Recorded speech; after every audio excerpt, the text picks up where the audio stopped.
Hey, what's up guys, Yusuf from TechDroids and welcome back to another fun video on the channel. And in today's video, we're going to be doing a $500 gaming PC build. The best $500 gaming PC you can build right now. And this is going to give you really nice performance, good value for money, bang for your buck. And it can not only play games at 1080p 60 FPS, and also you can play the esports titles 100 plus FPS, even high refresh rate monitors, no problem. But you can also edit videos and stream stuff to Twitch or YouTube gaming at a decent bitrate. So if you're into all of that and you've got only $500 to spend for your next gaming PC, watch this video till the end and I'll take you guys over all the parts you need to build this PC, and towards the end we'll talk about the performance numbers and the benchmarks and stuff like that. And also all the parts that I talk about in this video will be linked down below to Amazon US, and those are affiliate links. So if you want to help the channel out and in turn help me make more videos, go ahead and buy from those. But with that being said, if you're interested in all sorts of technology related and PC related content, you know, PC builds, motherboard reviews, CPU reviews, all those kind of things, go ahead and subscribe to the channel as well as hit the notification bell so you don't miss out on future uploads. And also go ahead and join the Discord server, which is linked down below. We're, growing a community on Discord and talking about stuff, discussing stuff like this. So if you're interested, go ahead and click the link and you can join the Discord server and be a part of the community. And with that being said, let's get to the parts itself.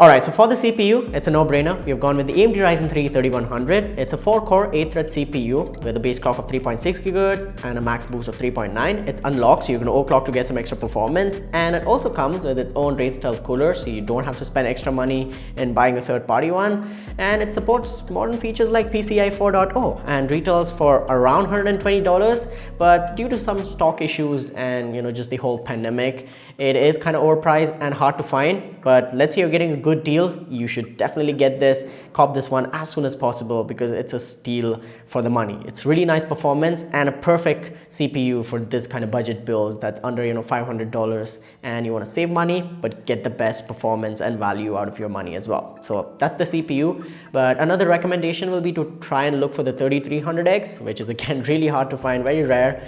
But let's say you do get that CPU for a decent price, like 130 bucks or something, you can get that as well and it'll work perfectly fine and give you some extra performance in this build. So that's the CPU. And talking about the motherboard, to house that CPU, we've gone with the Gigabyte B450M DS3H. Now this is nothing fancy, no bells and whistles, no crazy features here, just a basic B450 motherboard with the AM4 socket and in a micro ATX form factor for $60. I think it's a really nice motherboard. You can overclock, you've got 4 RAM slots, M.2, USB 3.1, all the basic features, all the essentials are here. So again, gets the job done for this build. Now here's the nice and unique part about this build. For RAM, we've gone with 16 gigabytes of Team Group's T-Force Vulcan Z. This is at 3000 MHz and it's two 8 gigabyte sticks, and you're going to be running it in dual channel, and Ryzen loves dual channel performance, and 16 gigabytes is going to be plenty for this build. You can actually do with 8 gigabytes as well, but I'm choosing 16 so you're kind of future proof. You can play all the modern titles and do stuff like video editing and live streaming, which actually requires more RAM. For around $50, this kit is pretty much a no-brainer, a steal deal, and it's really good value in my opinion. 16 gigabytes is going to be more than enough for right now, but let's say you want more RAM in the future, you can upgrade by adding 2 more sticks of the same and you'll have 32. So that's going to be that for $50. Again, really good value for money.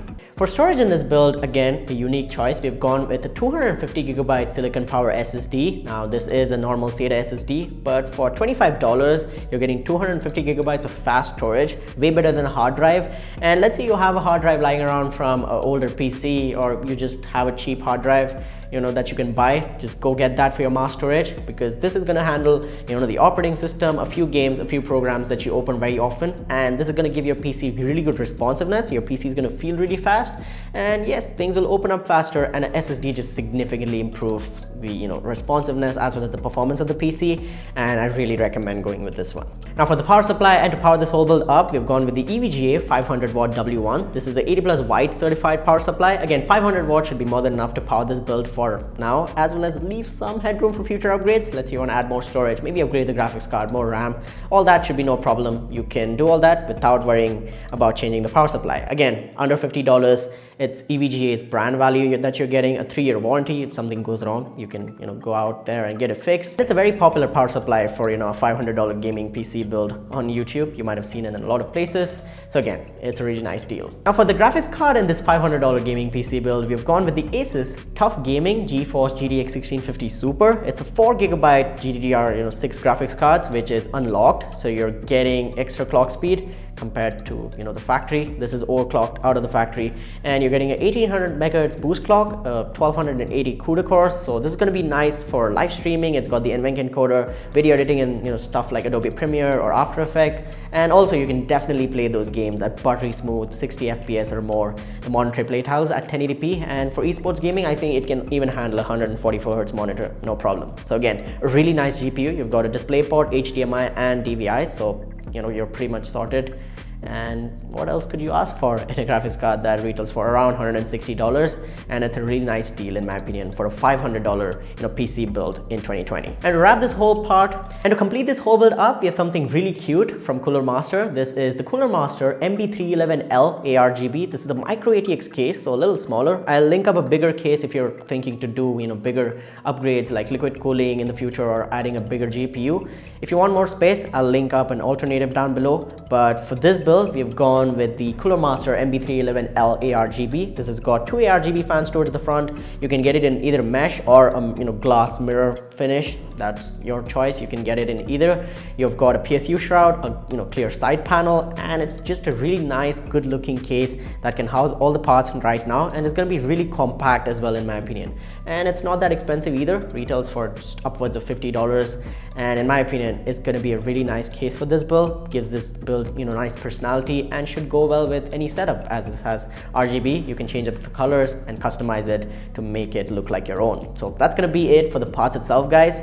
Now talking about performance, Ryzen 3 3100 with 16GB of RAM and a GTX 1650 Super, in my opinion, is going to be a 1080p beast. Modern AAA titles are going to be really fun to play on this one with good FPS, 60 plus FPS, no problem. So the new Witcher, the new Assassin's Creed, GTA 5, Call of Duty Cold War, Fortnite, PUBG, CSGO, Minecraft, World of Warcraft, whatever you're playing on this one, it's going to be a fun experience. You can live stream, as I said, to Twitch or YouTube. You can also edit videos, no problem. So let's say you're looking to start your own YouTube channel or get into some creative work, all that is going to be possible as well. So again, a really nice PC, performs really good. I'll link up some benchmarks down below so you guys can see the exact numbers if you're curious about that. But apart from that, that's going to be it for this build, guys. I hope you guys enjoyed and this was helpful. Also, let me know in the comments down below, what do you think about this build? What would you change? Are you going to buy this? Was this helpful? No? All that should be down below in the comments. I'll be there replying to you guys. Leave this video a like if it was helpful and you enjoyed it. Go ahead and subscribe to the channel and hit the notification bell so you don't miss out on future uploads. Let's try and hit 15,000 subscribers by the end of this year. And also go ahead and join the Discord. It's a fun place to hang out. I'll be there, a bunch of the times just talking to you guys. And that's pretty much it, guys. My name has been Yusuf. You guys have been awesome. Stay awesome. Keep smiling. And I'll catch you guys in the next one. Peace out.